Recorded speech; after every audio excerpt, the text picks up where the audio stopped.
Nag-iisa ka! Ito naman ang bala nito. Tig-isang mga tuta mo.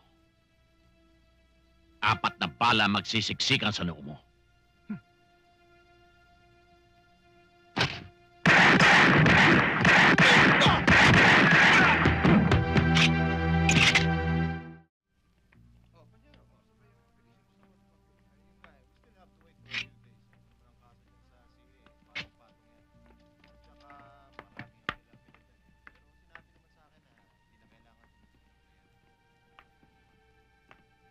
O, Mayor. Tuloy ka. Magderetsahan tayo, Asunsyon. Patay na yung isang babae. Ng anak mo. Kahit na anong hatol pa ang gawin mo, hindi mo na maibabalik ang buhay ng biktimang iyan. Alam mong ako'y maraming salapi. Kaya kitang payamanin kung gusto mo. Ayaw kong yumaman. Baka yan pa maging mitya ng buhay ko. Alam mo, Asunsyon, dahil sa impluensya ko, pwede kitang gawing justice sa Supreme Court. Bakit hindi na lang ikaw ang pumasok, Mayor? Para kung sakaling iapila ang kaso ng anak mo, andun ka na. Lutong-luto na. Huwag na tayo maglokohan. Alam mo na hindi mo kayang sintensyahan yung anak ko. Bukod doon sa salapi, nagagastusin ko. Yak na mabubulok ang kasong yan. Tinitya ko naman sa'yo na kahit uurin pa ang kaso, hahalukayin ko. Hindi ko titigilan. Napakatigas mo, Asunsyon.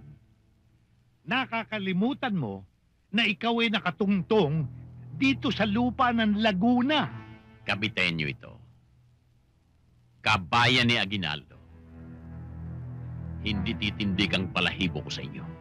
Sobrang tigas mo, Asunsyon. Hindi ako naniniwala na ipinaglihi ka sa marmol. Nakakalimutan mo na 4 kami, nag-iisa ka! Ito naman ang bala nito. Tig-isang mga tuta mo. 4 na bala magsisiksikan sa noo mo.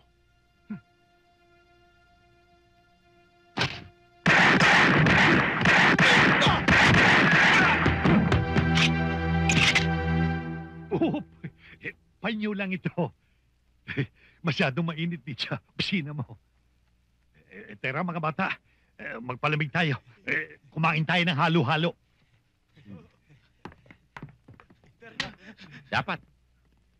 Dahil mainit sa impyerno. Good morning, Judge. Good morning. Oh, tahimik yata. Nagkarayot ko kagabi, Judge. May nasaktan ba? Isa hong patay. Ah. Tatawagan ho sana kayo ni Warden. Ipapagpaliban ho sana ang paglilitis. Andito na kami. Tuloy na natin. Paano ngayon yan, Judge? Okay lang kung masentensyahan ng mga akusado ngayon dahil nandyan na sila. Eh kung maabsuelto, hindi rin sila makakauwi dahil may binubuno pa sila ibang kaso eh. Tiniente, yan ang tinatawag na tabla-talo. Buksan mo.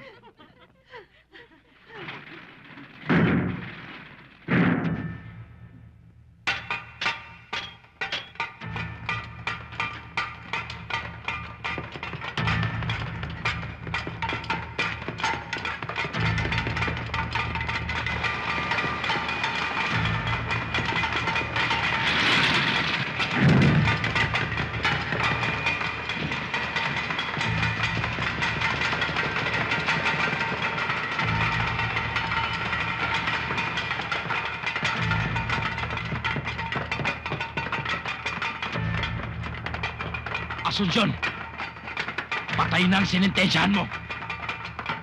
Sige na!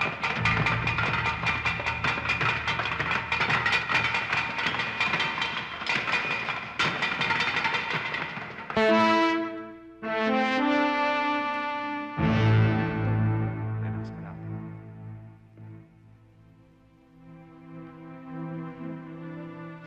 Huwag kang mag-alala.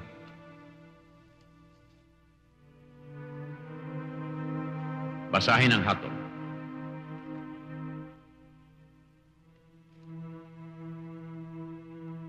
Matapos suriin at masusing paglimilimiin ang lahat ng katibayang iniharap sa usapin, ikaw, Ernesto Di Mala, Ponciano Laredo, at Sotero Laredo ay napatunayang nagkasala sa paglabag sa Artikulo 248 ng Kodigo Penal ng Pilipinas. Kung kaya kayo ay nahatulan ng hukumang ito ng parusang kamatayan sa silya elektrika.